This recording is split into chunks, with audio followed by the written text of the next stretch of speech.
I hope you all enjoyed the play.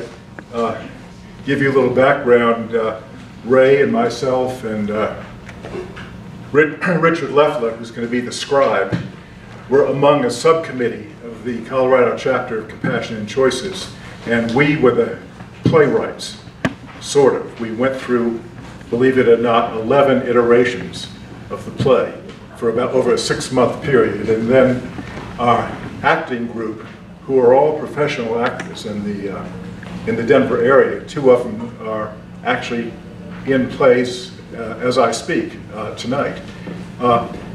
We gave them the script, and they, as actors and directors, further revised it. So it's been a long time in coming, and thank you for coming.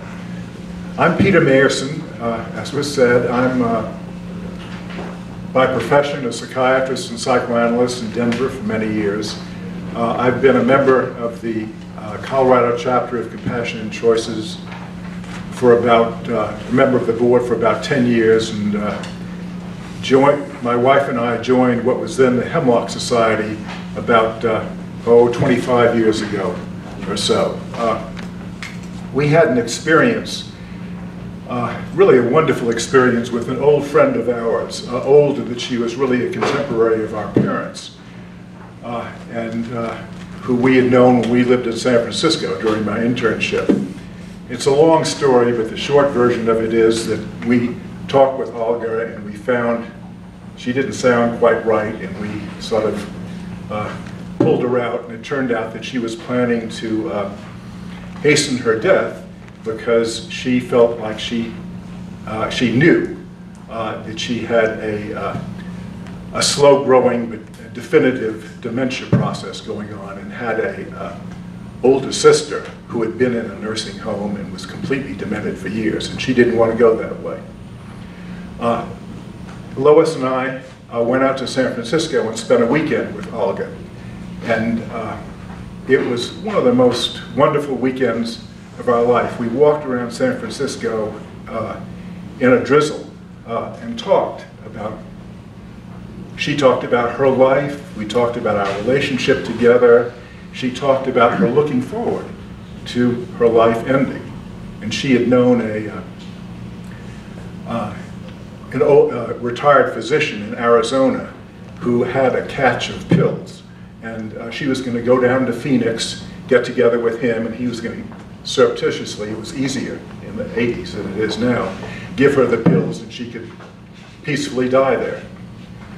So we talked about all that, and she was so grateful because she didn't know hardly anyone else who she could talk with about her plans. Everyone else would say, oh, well, you don't want to do that. So it was a very meaningful thing, and it helped Lois, my wife, and I to really talk with others, with our parents, with aunts and uncles, with friends, our children, about the end of life. And certainly then joining Compassion and Choices helped us talk about it more too. And so that's what we're here to do today. I feel like, not being a professional actor, I have my crib notes. How many of you all here are members of Compassion and Choices, the Boulder chapter? Anybody not? Oh, good. Well, welcome. I feel in general like we're preaching to the choir. Let me say very briefly that the 3 missions of Compassion and Choices are advocacy, meaning campaigning in different states to get physician-assisted dying laws passed, as now exist in Oregon and Washington and Montana. The other mission is support, which is supporting people at the end of life. We have a cadre of consultants who will go out all over the country and help people toward the end of the life. The third mission is education, to go around and talk with people about end-of-life choices. To go back to our play, Sarah had really put herself into a pickle because, to quote our death character in his epilogue, quote, she just didn't tell anyone, because telling someone would mean having to have an uncomfortable conversation about me, unquote. So that's why we're here, and that's the purpose of the play, to have a perhaps uncomfortable conversation about death together here. So we have some leading questions to ask you all, and I hope that you will feel free and open to have dialogues about this. The first question is, what are some of the criteria by which some of you define a satisfactory life? That's a very common term. Who would like to say something? What do you think for yourself is a satisfactory life? Taking care of myself. Yeah. Hold it. Where's the other mic? Right here. Where is that? Right here, in the front row. Taking care of myself. Taking care of myself. What all do you mean by taking care of yourself?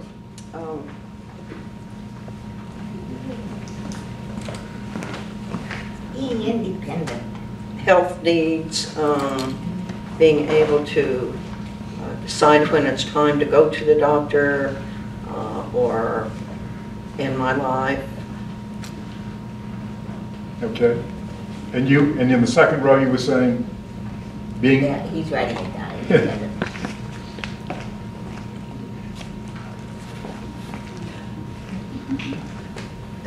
For some of the rest of you, what's your definition of a satisfactory life?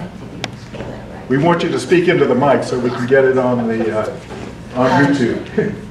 To be as pain-free as possible so that I can enjoy the people around me.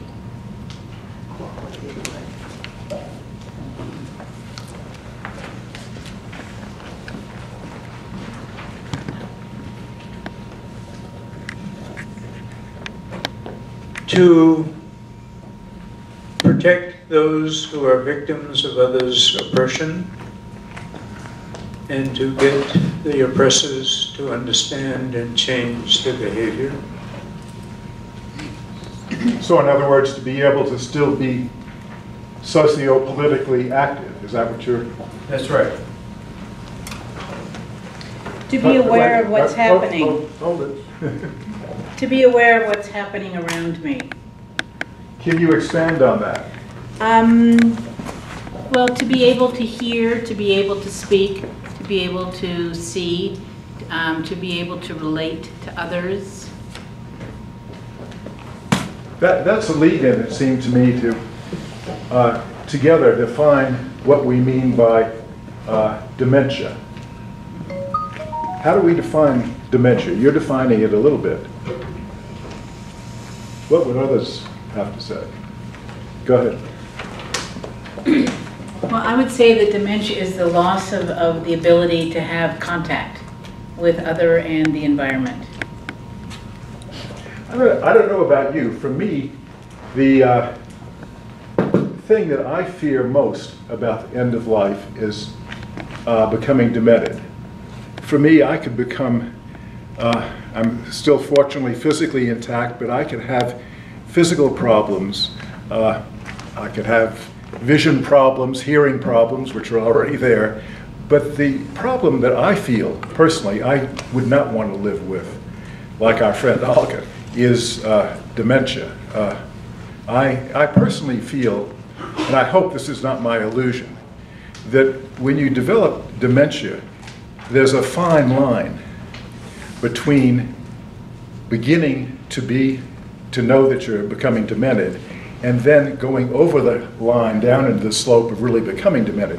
When you're down here at the bottom of the slope, you can't do anything. You can't be proactive for yourself. So you have to catch yourself when you're sort of beginning to go down the slope. Is that how some of you see? Do you feel some of the same ways that we do about developing dementia? Let me give you a, if I can find it, an official definition that we've we, being Compassionate Choices, have written up about dementia.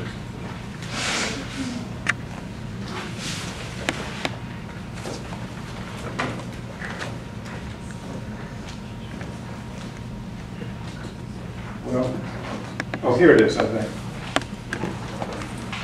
This is in our again, being Compassionate Choices. As many of you know, we have a website. Rich, can you write down our website, Earl? It's Compassion and Choices of Colorado, all spelled out. Compassion and Choices of Colorado.org. For those of you, have many of you accessed that website? It talks all about compassion and choices, but mostly importantly, it has a section on questions at the end of life, including advanced directives. And we think that our version of advanced directives is a very thoughtful, complete version. We're in the middle of rewriting it. The final version, don't look for the final version for about 2 weeks, because it'll take that long to get up on the website. But we think it's much, much better than 5 Wishes, which is widely available. Any of you familiar with 5 Wishes? Any of you have used 5 Wishes? Let me warn you something about something in 5 Wishes. 5 Wishes has what's called it's a widely available instrument. It's all over the web, it's all over in doctor's offices, but it has what we call a stealth clause in it.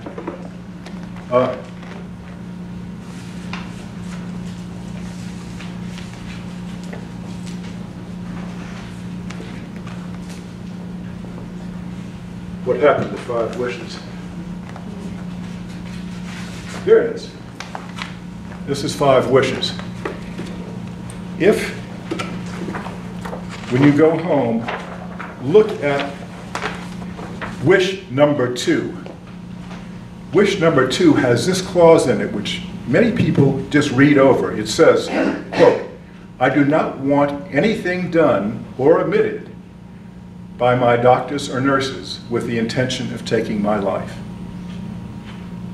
So that means if you choose to voluntarily stop eating and drinking, then if you sign 5 Wishes, the doctors would presumably be forced to force feed you if you don't cross this out in your 5 Wishes document.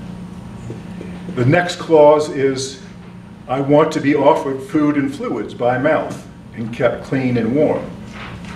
Again, if you say, "I don't want to drink, I don't want to eat," they're going to, if you've got 5 Wishes, keep offering food and drink to you, which is going to make it a lot harder to refuse it. Did any of you realize that the stealth clause was in there? You scratched it out.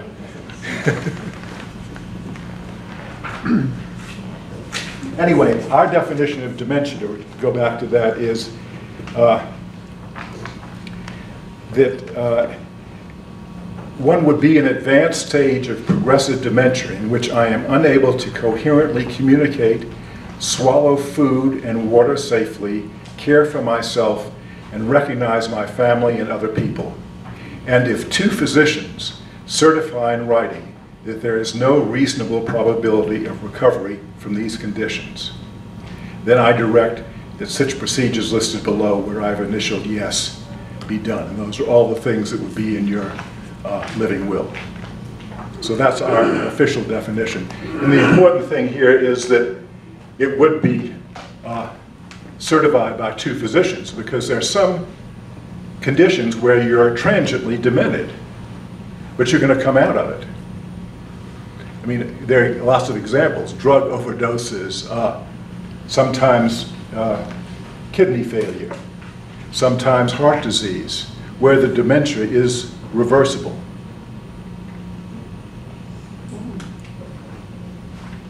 Any other, yeah? How do you decide whether you're speaking, say, to the Roman Catholic doctor who says we take no line. Can you repeat your comment?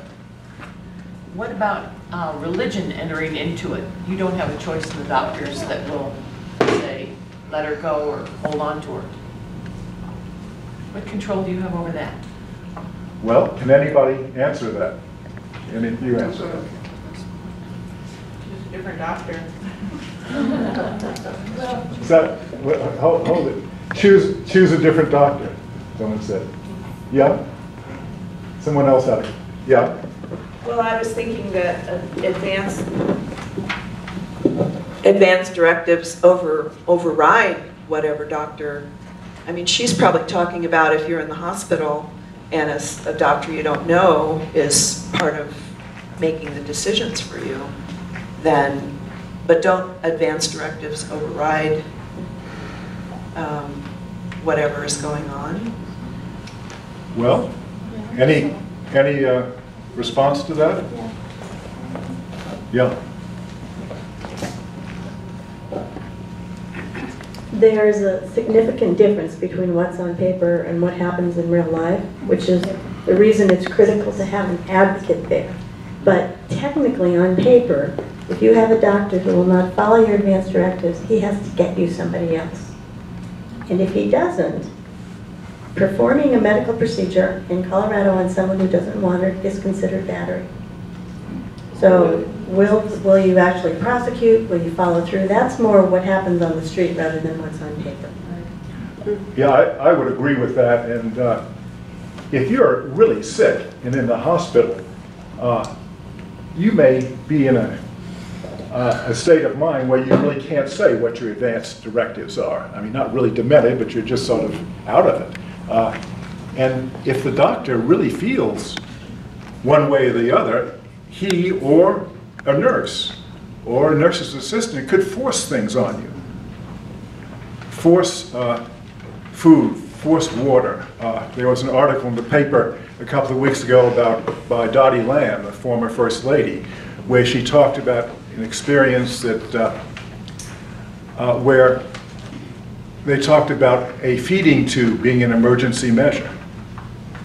So at some point, often at the end of life, you involuntarily stop eating and drinking. A doctor who would be a Catholic doctor would insert a feeding tube. That would be defined as an emergency measure. But as we're saying, the best thing to do is to have a conversation with your doctor now and make sure the doctor is on the same page you are, and if not, find another doctor. And to make sure in this day where your outpatient doctor doesn't follow you in the hospital, and a hospitalist, quote unquote, is there to make sure and let your doctor know to show your advanced directives to the hospital staff. And that leads into another question. Are you all familiar with what a most form is? Yeah. Some people are nodding their heads, some people aren't. A most form stands for Medical Orders for Scope of Treatment. I was on a committee called the Advanced Directives Coalition. We designed this form. It's called POST in some other states, but here it's called MOST. And it's been part of Colorado law since, I think it was the fall, I forget whether it was the fall of 2010 or into 2011. A MOST form, and I have some of them right here, and I'll pass these out. These are just some samples. They're not actually a MOST form. A MOST form is a one-page on both sides form on colored paper, it's you can get it off the internet, which is what I did, and then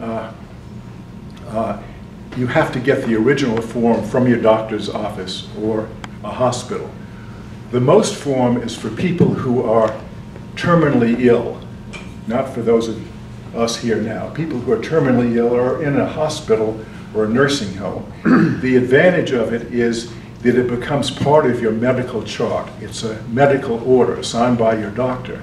So if you go from nursing home to hospital, it's there in your chart. It doesn't get lost.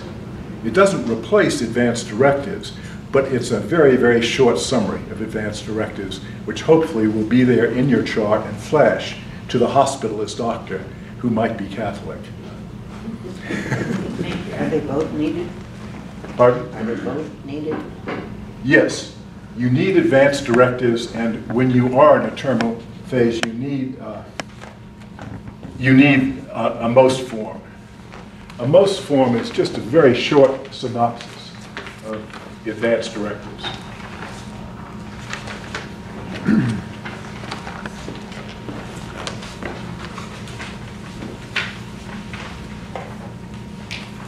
Ray just sent me a note saying we ought to go to question 2. Again, quoting our death character, quote, "When the end comes, do you want to stay and fight and live for as long as possible at any cost? There will always be one more thing the doctors can try after all. Maybe that one thing will cure you," unquote. So the question is, so what sort of things would make the quality of life unbearable for you? We've discussed some of them, but can you respond to that? What would make life absolutely unbearable?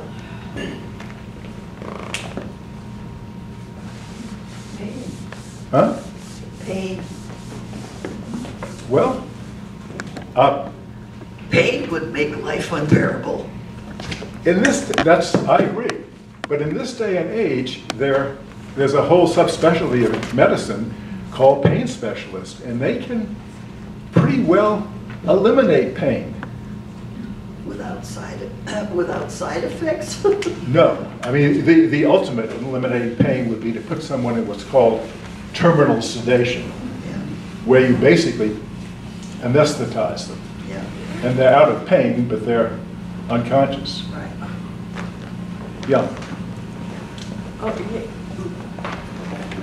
Laying in bed for a long time with lots of tubes in me. And just having just to lay there all tubed up. Okay. While you have the microphone, can you expand on that? Where do you want to end your life? Do you want to end your life at home or in a hospital? Oh, at home. Or maybe in a really nice hotel by the beach. What about a hotel by the mountains? By the mountains? Well, that might have to be a choice. I'll see then. One or the other would be great. How many people would rather end their life in the hospital than at home?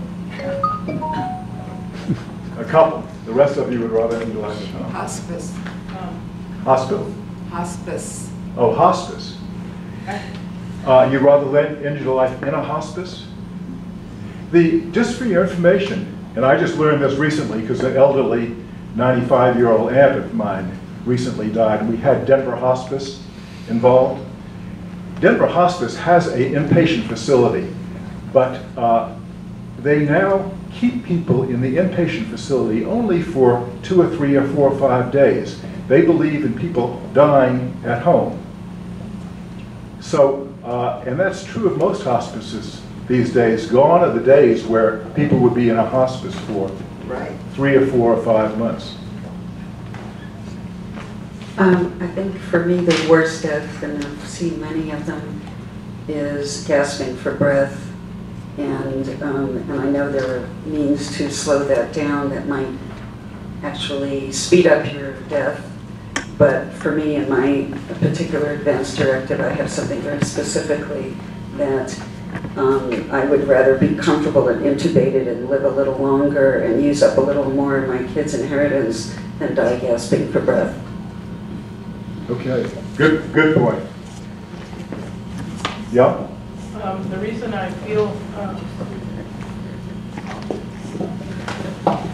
think that there's a real debate to be had, two sides, about where people want to die.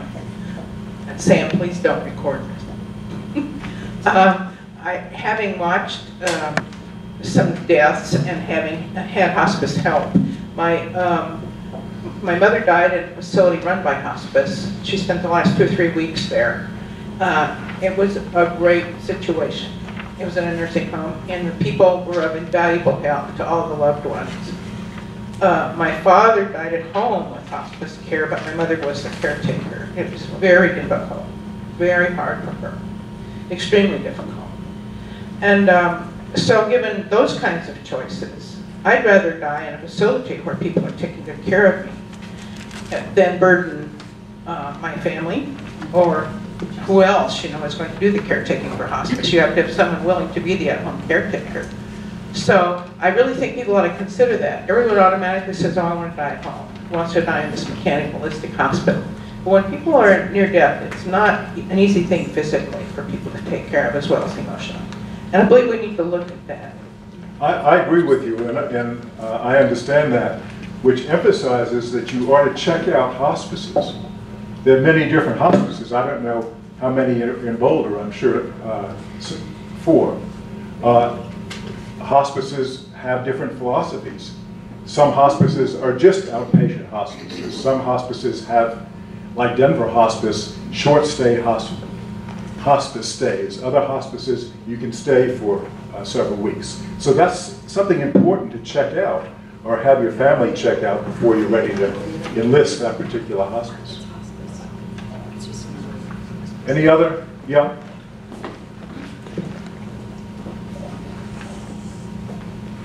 So for me, an unsatisfactory life, I think, would focus on loss of independence. And I don't say that lightly because I know there's this huge continuum. And every time you think you have it all figured out, a guy like Stephen Hawking comes along and screws up your plan. So I think I'd love to hear a little discussion about that, if you think that's in line. Yeah, well, what does one mean? What do we mean by independence? Stephen Hawking is, as most of you know, is completely paralyzed and operates just through his brain, basically. He thinks of himself as independent. What are you going to say? Well, he can now blink one eye. Oh, okay. So you have to think about how you define independence. Let me toss something out. There's a medical term that's used in hospitals called ADLs. Do you know what ADL is? It stands for Activities of Daily Living. Activities of daily living are something that some people say are something where they would hasten their death. Activities of daily living are such things as being able to wash yourself, being able to dress yourself, toileting, being able to transfer back and forth to the toilet, being able to eat on your own, being able to walk in some way with a walker or something. Those are some people's, the ADLs are some people's definition of independence. Obviously Stephen Hawking doesn't have a lot of these activities, but he's still okay with himself. Any other comments before we move on? Okay. Yes, in the back. I'd like to go back to the final directives. I've had conversations with more than one physician, and they're telling me, your physician doesn't get to see you in the hospital. Most of this is handled by hospitalists now. And I don't see any other way to deal with that other than to make sure you have a personal representative to stand up for you. Well, I think you can do 3 things. First of all, it's very important in your advanced directive to have a person, have an agent, as it's called, to speak for you when you can't speak clearly for yourself. And to make sure that now, with your advanced directives, you go over the advance directives with your agent to make sure that they agree with you. So that's one thing. The other important thing would be to have your doctor communicate with the hospital staff, your outpatient doctor. They can't do that in the hospital. They can do that with the nursing staff, and they can overview the orders in your chart. The other thing is to have a MOST form, as we talked about, as well as have a copy of your advance directives that you can show to the hospitalists and the nursing staff in the hospital. Let's move on to another question. As Death asks, quote, "What will Sarah decide to do?" Unquote. Well, what would we decide to do if we decide to hasten our death? How are you going to do it? Stop eating and drinking. Stop eating and drinking. That's I would say that the legal way to do it. This is called, Rich will write down, VSED, VSED. Voluntarily stopping eating and drinking. That's the acronym for it. And I've experienced that with my mother, and it was with hospice, and it was very, very easy on her. How long did it take? 4 days. Okay.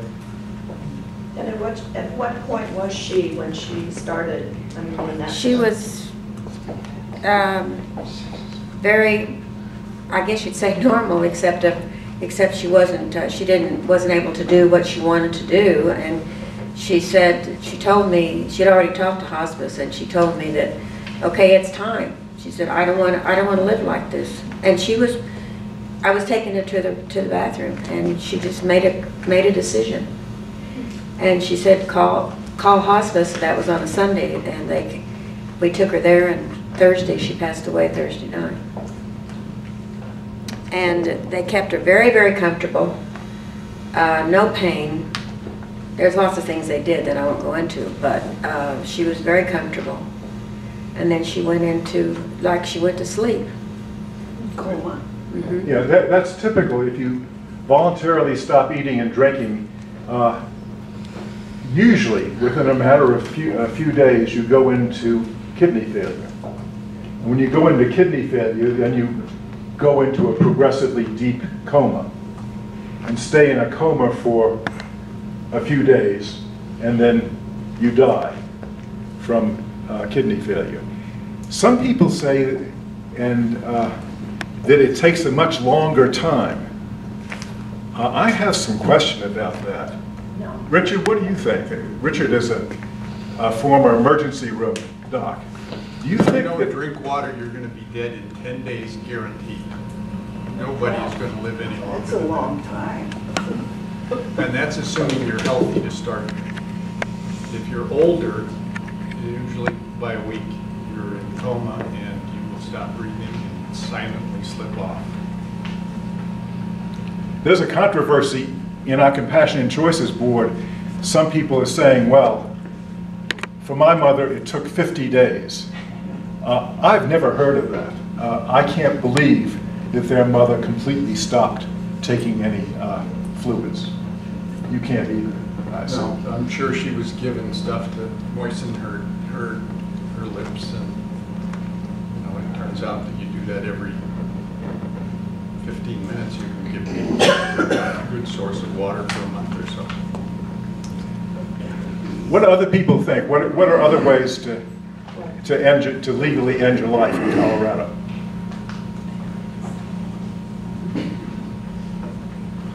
Anybody think of a gun?